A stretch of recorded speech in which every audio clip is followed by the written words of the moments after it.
So hello everyone, this is CACS Divya Agarwal from your MEPL। तो हाँ, आज का मेरा टॉपिक है, ये वीडियो मैंने बहुत ही शॉर्ट रखा है, लास्ट तक देखना और लाइक बटन हिट कर देना।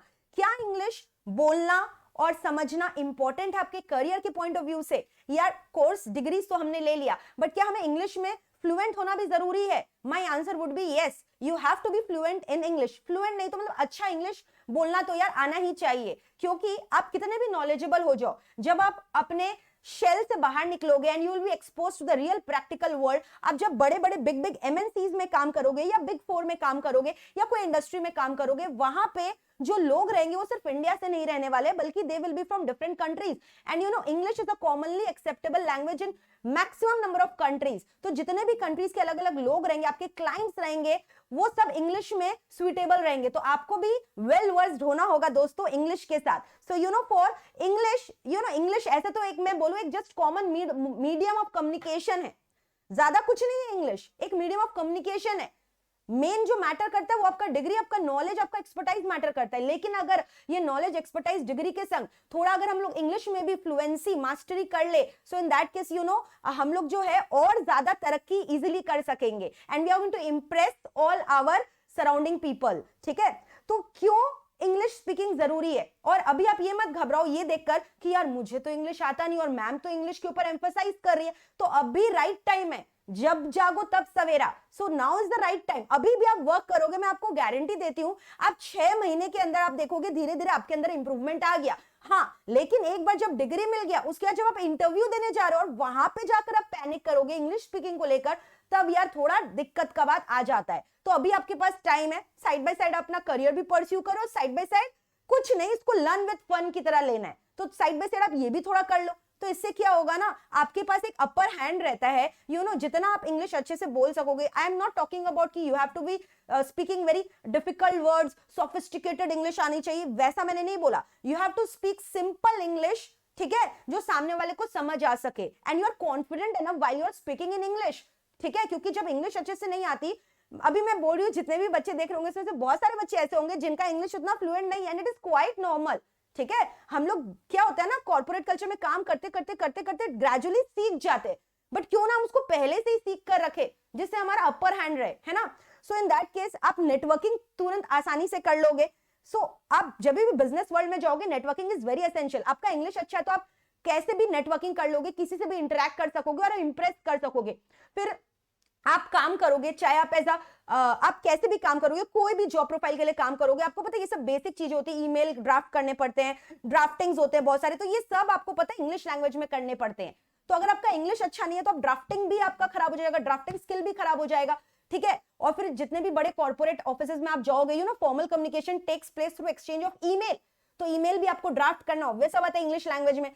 तो अब मैं आपको टिप्स दूंगी कि आप ये अपना इंग्लिश इंप्रूव कैसे करोगे।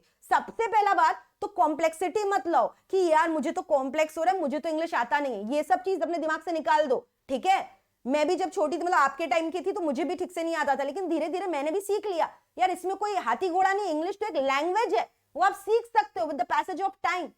हम हिंदी में कन्वीनियंट है, हमको हिंदी अच्छा लगता है, क्यों? क्योंकि हमें बचपन से वो सिखाया गया है।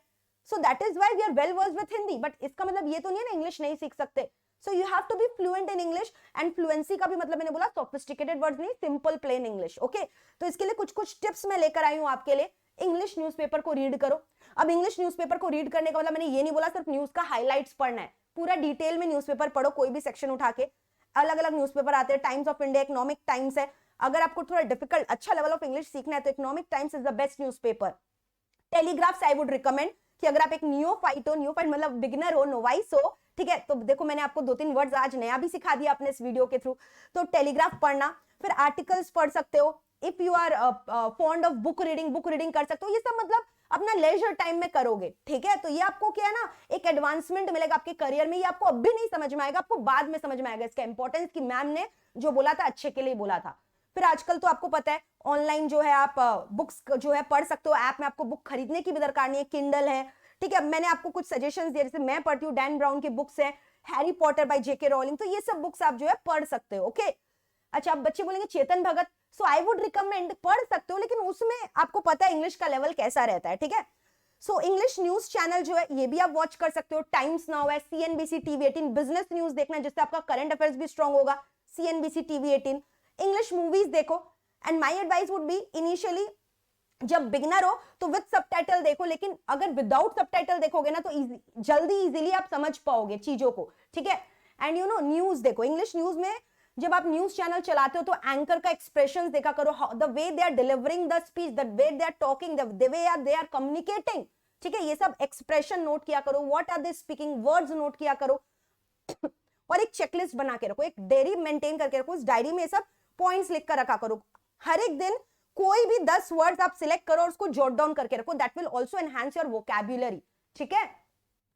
एंड यू नो आजकल प्रॉब्लम क्यों होने लग गई है, क्योंकि आजकल तो हमारे बच्चे जो एकदम हाईटेक बच्चे हो गए, वो लोग फुल फॉर्म लिखते ही नहीं, they are comfortable more in short form. Like आप द को दी लिखते हो इस तरह से डी, तो इसलिए बहुत सारे स्पेलिंग्स हमारे रॉन्ग हो जाते हैं। हम लोग फॉर्मल कम्युनिकेशन में भी ये सब यूज कर कर जो है अपना रेपुटेशन को जो है बॉस के सामने खराब कर देते। तो please I would advise you ये सब अवॉइड करो शॉर्टकट। जैसे गुड नाइट को आप लोग गुड नाइट लिखते हो, so these are not recommended being a professional. So I would recommend you ये सारे टिप्स मेरे फॉलो करो। ग्रेजुअली आप देखना, मैं ये नहीं बोलूंगी आप एक दिन में इंग्लिश के चैंपियन बन जाओगे ये सब करने से, लेकिन आप ग्रेजुअली अपने आप में इंप्रूवमेंट पाओगे ये सब करने से। एंड यू नो आप टॉक करो, मतलब you the more you talk the more you will be confident. और ये मत सोचो कि यार सामने वाला मेरा मजाक उड़ाएगा कि मैं टूटा फूटा इंग्लिश बोल रहा हूं, चलेगा, कोई दिक्कत नहीं है। आप डेली, मतलब मैं तो बोलूंगी YouTube में सबका आपका अकाउंट होता है, तो YouTube में आप एक वीडियो शूट करो और डाल दिया करो इंग्लिश में बोलकर, ठीक है। 2 से 3 मिनट का कोई भी एक टॉपिक सिलेक्ट करो, कोई भी एनीथिंग विच यू लाइक, ठीक है, and just start talking on that topic, ठीक है, फॉर 3 मिनट्स, फॉर 4 मिनट्स। तो आप ग्रेजुअली देखोगे आपका जो वे ऑफ स्पीकिंग है वो कई हद तक इंप्रूव हो गया है। सो that's it, I hope you have like the video, और आप पक्का से मुझे कमेंट करके बताना कि आपको मेरा वीडियो कैसा लगा। So that's it guys, bye bye, take care, and I will be coming with more informative videos ताकि आपका हेल्प हो इससे। Bye bye, take care, lots of love.